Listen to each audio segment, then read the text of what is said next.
¿Qué harías si la solución a tu problema más costoso, un dilema de millones de pesos, viniera de la voz de un niño hambriento que solo pide un plato de comida?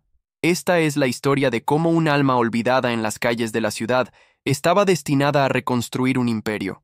Santiago Herrera firmaba contratos que movían fortunas, pero su mirada se perdía en el horizonte de la Ciudad de México desde su penthouse.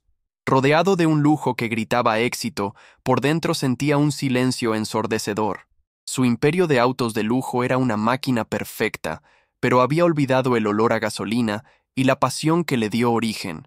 El verdadero problema no estaba en su oficina de cristal, sino en el taller principal, un auto de colección, una joya invaluable de su cliente más importante, llevaba días en silencio. El motor, una obra de arte mecánica, se negaba a arrancar, costándole a Santiago una fortuna, y peor aún, su reputación. La presión lo obligó a bajar de su torre de marfil. Al llegar al taller, el aire estaba cargado de frustración. Su mecánico estrella, Ramiro Vargas, un hombre de manos callosas y orgullo frágil, no encontraba la falla. La presencia de Santiago, fría y cortante, solo añadía más peso al fracaso inminente. Fue entonces cuando una pequeña sombra se asomó por el enorme portón del taller. Era un niño, flaco y con la ropa sucia, cuyos ojos brillaban con una mezcla de miedo y determinación. Con una voz apenas audible, preguntó al aire: ¿Puedo ayudar si me dan comida? La pregunta flotó en el aire, recibida por las burlas de los mecánicos. Ramiro fue el primero en reírse. «¡Órale, chamaco! ¿Tú? Mejor lárgate de aquí. No estorbes a los que sí saben trabajar». La humillación resonó en todo el taller, un eco cruel de un mundo que no tenía tiempo para los débiles. Desde su oficina de cristal, Elena Morales, la gerente administrativa, observaba la escena con el corazón encogido. La injusticia la quemaba por dentro, pero la mirada imponente de su jefe, el gran Santiago Herrera, la paralizaba. No sabía que él también la estaba observando, notando la batalla silenciosa en sus ojos. Ignorado por todos, el niño, Leo, no se movió. En lugar de eso, su atención fue capturada por el sonido débil y errático del motor del auto raro. Se acercó lentamente, como si una fuerza invisible lo atrajera hacia la máquina silenciosa, sus oídos concentrados en algo que nadie más podía percibir. Con una seguridad que no encajaba con su apariencia frágil, Leo señaló una pieza minúscula, casi oculta en el complejo motor. «El flujo de aire está bloqueado aquí», dijo con una simplicidad asombrosa. «Por eso el motor se ahoga. No es eléctrico, es mecánico. Es algo muy simple, señor». Ramiro soltó una carcajada, una explosión de arrogancia para ocultar su propia incompetencia. «¿Y ahora este escuincle mugroso nos va a dar lecciones de mecánica? Por favor, Santiago, dígale que se vaya». Quería que el dueño viera al niño como una simple molestia, una distracción sin importancia. Pero Santiago no veía una molestia. Veía desesperación, sí, pero también una extraña certeza en la mirada del niño. Estaba harto del fracaso de sus expertos. Con una voz que cortó el aire, ordenó: «Hagan lo que el niño dice. Revisen esa pieza ahora mismo». Los mecánicos, aunque incrédulos, no se atrevieron a desobedecer. Intercambiaron miradas de escepticismo mientras Ramiro, furioso, supervisaba la orden. Con desgana, uno de ellos ajustó la pieza indicada por el niño. Un silencio tenso se apoderó del taller mientras el mecánico giraba la llave de encendido una vez más. Entonces, ocurrió el milagro. El motor cobró vida con un rugido potente y perfecto, un sonido puro que llenó cada rincón del taller. Las herramientas cayeron de las manos de algunos mecánicos. La boca de Ramiro se abrió en un gesto de shock absoluto. El imposible se había hecho realidad. Todos los ojos se volvieron hacia el pequeño Leo, que simplemente observaba el auto, con una leve sonrisa de satisfacción. ¿Quién era este niño? ¿Cómo podía un huérfano de la calle poseer un conocimiento tan profundo, casi instintivo, que había dejado en ridículo a los mejores expertos de la ciudad? Antes de continuar, dime, ¿de dónde estás viendo este video? Suscríbete al canal y dale me gusta para apoyarnos. El asombro en el taller se transformó en un silencio incómodo. Santiago Herrera, el hombre que solo hablaba en cifras, se acercó al niño. Por primera vez en años, no sabía qué decir. Vio en los ojos de Leo un reflejo de la pasión que él mismo había perdido hace mucho tiempo. Con una autoridad inesperadamente suave, se dirigió a Elena, cuya preocupación por el niño era evidente.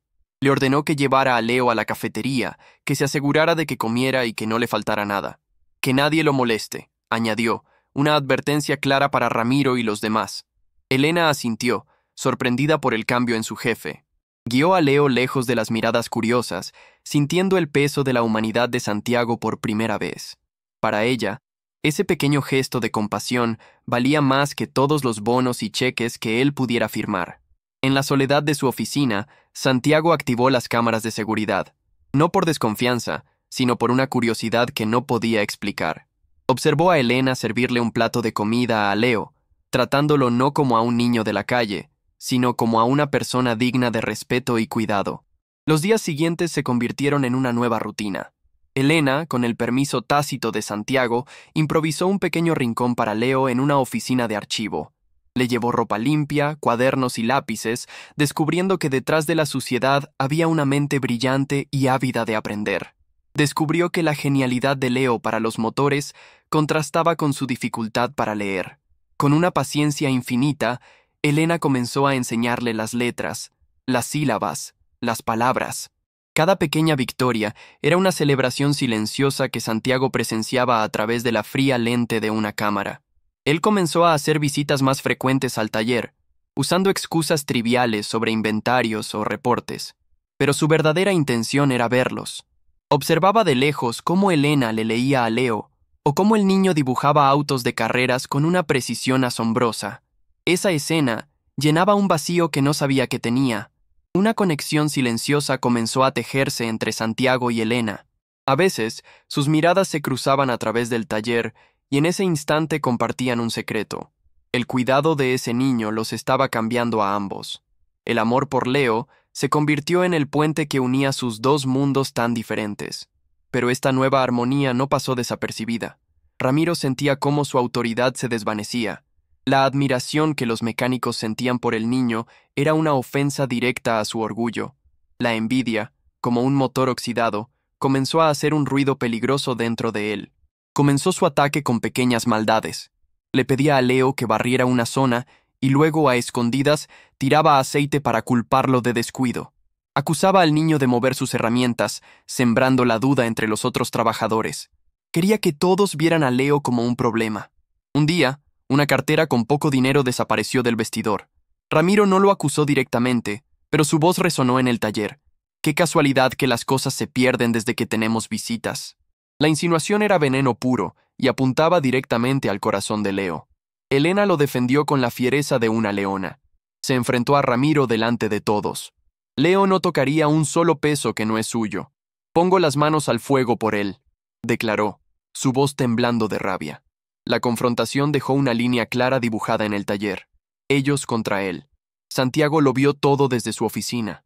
Vio la crueldad de Ramiro y la valentía inquebrantable de Elena. Su admiración por ella creció hasta convertirse en algo más profundo. Se dio cuenta de que la fuerza de esa mujer no residía en la ambición, sino en su inmenso corazón. Mientras tanto, Elena estaba decidida a encontrar a la familia de Leo. Pensaba que un niño con tanto talento no podía haber salido de la nada. Una tarde, con el permiso del niño, revisó la única posesión de Leo, una mochila vieja y rota que guardaba como un tesoro. Dentro, entre un par de calcetines rotos, encontró un recorte de periódico, doblado con un cuidado extremo hasta casi deshacerse. Estaba amarillento por el tiempo. Al desdoblarlo, vio la fotografía de un hombre sonriente, vestido con un traje de carreras y levantando un trofeo de plata. El titular era un eco de una gloria pasada. El Rayo Martínez, la leyenda mexicana de las pistas, lo gana todo. Elena sintió un escalofrío. El apellido, la conexión con los autos, todo empezó a tener un sentido terrible y a la vez maravilloso. Buscó el nombre en internet. Las noticias contaban una historia de triunfo y tragedia. El Rayo Martínez había sido el más grande, un ídolo nacional, un poeta de la velocidad. Pero un accidente brutal en la pista le quitó todo: su carrera, su fortuna y su esposa. Después de eso, simplemente desapareció del mundo. Elena miró a Leo, que dibujaba un motor en su cuaderno, y entendió. El talento del niño no era una coincidencia, era una herencia. Era la sangre de una leyenda la que corría por sus venas. El hijo pequeño del Rayo, olvidado por el mundo, estaba allí, en su taller. Sabía que debía contárselo a Santiago. Él, más que nadie, entendería el peso de ese descubrimiento. Subió a la oficina del penthouse, con el recorte de periódico en sus manos como si fuera una reliquia sagrada. Su corazón latía con fuerza, sabiendo que estaba a punto de cambiarlo todo. Le entregó el papel a Santiago. El millonario, cuyas manos solo tocaban contratos fríos, tomó el frágil recorte con una delicadeza inesperada. Sus ojos se abrieron de par en par al reconocer el rostro sonriente de su ídolo de la infancia, el hombre que le hizo amar los autos. El rayo, susurró Santiago, y por un momento, no era el empresario implacable, sino el niño que soñaba con las carreras. La revelación de que el hijo de su héroe era el pequeño genio que había salvado su reputación lo golpeó con la fuerza de un rayo. El destino los había unido de una forma que parecía sacada de una novela. Santiago ahora no solo sentía la necesidad de proteger a Leo por compasión, sino también por un profundo sentido de deber hacia el legado de su héroe perdido.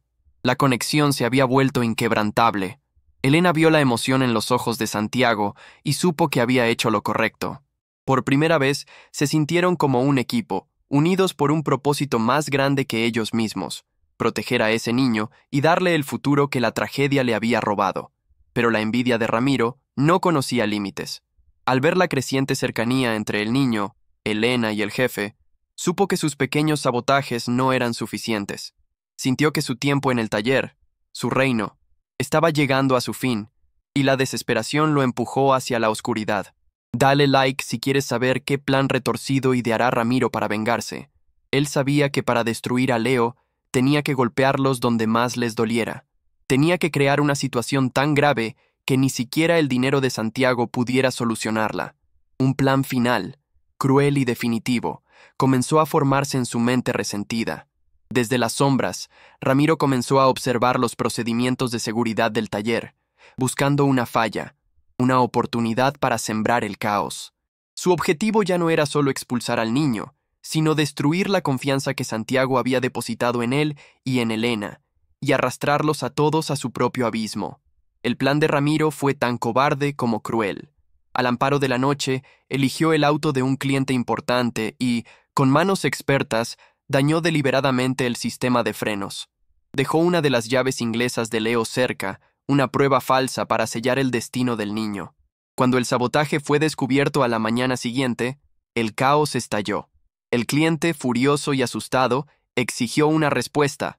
La policía fue llamada y la situación se volvió insostenible. Para Santiago, este fue el punto de quiebre. El observador pasivo murió, y en su lugar nació un protector. Ramiro, con lágrimas de cocodrilo, acusaba a Leo frente a los oficiales. Ese niño es un peligro. Desde que llegó solo hay problemas. Leo, aunque aterrorizado, se mantuvo firme, negando todo con una dignidad que partía el alma. Elena lo abrazaba, sirviendo de escudo humano contra las acusaciones. Fue entonces cuando Santiago entró en escena. Su presencia impuso un silencio inmediato. No miró a Ramiro ni a la policía. Caminó directamente hacia Leo, se arrodilló para estar a su altura y le puso una mano firme en el hombro. «Yo te creo, Leo», dijo, su voz resonando con una certeza absoluta. Luego, se puso de pie y se enfrentó a todos. «Este circo se terminó», anunció con una calma helada. «Antes de cometer una injusticia, vamos a ver la verdad». Ordenó a su jefe de seguridad que proyectara las grabaciones de la noche anterior en la pantalla grande del área de conferencias. El silencio era total mientras las imágenes en blanco y negro aparecían. Al principio solo se veían sombras, pero luego una figura se acercó al auto. La cámara de alta definición no dejó lugar a dudas. Era el rostro de Ramiro Vargas, contorsionado por el odio. La grabación mostró cada detalle de su traición. Se le vio cortar el cable de los frenos con una pinza y luego, con cuidado, colocar la herramienta de Leo en el suelo. Un suspiro colectivo de horror recorrió a los mecánicos. Ramiro se quedó sin color, su máscara de víctima destrozada en 1000 pedazos. Con la evidencia irrefutable brillando para que todos la vieran, Santiago se acercó a él. Su voz no era de un jefe despedido a un empleado, sino de un hombre sentenciando a un traidor. «Tu envidia casi le cuesta la vida a alguien y el futuro a este niño», dijo, su voz baja y letal. Señaló a los policías que ya se movían para arrestarlo. «Oficiales, aquí tienen a su culpable. Llévenselo». Mientras le ponían las esposas, Ramiro no dijo nada. Su humillación era su castigo, y la justicia, por fin, había llegado al taller. Con la amenaza desaparecida, la tensión se rompió. Elena abrazó a Leo, quien finalmente dejó salir sus lágrimas, no de miedo, sino de alivio. Santiago se acercó a ellos, su corazón latiendo con una emoción que había creído muerta. Supo que había tomado la decisión correcta. Mirando al niño, le hizo la promesa que cambiaría sus vidas para siempre. Leo, quiero ser tu tutor legal. Quiero darte un hogar, una educación y ayudarte a construir tu propio futuro. El niño, con los ojos llorosos, asintió y por primera vez lo llamó por su nombre. Gracias, Santiago. Luego, se volvió hacia Elena, tomando sus manos. Tú me enseñaste que mi negocio no se trata de autos, sino de personas, confesó. Le ofreció dirigir una nueva fundación para apoyar a jóvenes talentos como Leo, pero su mirada decía mucho más. Esto es más que una oferta de trabajo, Elena. Ustedes son mi familia. Elena, con el corazón desbordado de alegría, aceptó. Las lágrimas en sus ojos eran de pura felicidad. En medio de la grasa y el metal de un taller, 3 almas rotas se habían encontrado y juntas habían formado una familia. Los obstáculos finalmente habían desaparecido. Un año después, el sol de la mañana iluminaba un garaje impecable. No era un taller comercial, sino un santuario personal. En el centro, un auto de carreras clásico, el mismo modelo que el Rayo Martínez solía pilotar, estaba siendo restaurado con amor. Santiago, vestido con ropa de trabajo y una sonrisa genuina, le explicaba a un Leo adolescente y seguro de sí mismo los secretos del motor. El niño ya no era una sombra asustada, sino un aprendiz brillante, con el legado de su padre corriendo por sus venas y sus manos. Elena entró con una jarra de limonada, observando la escena con un amor profundo.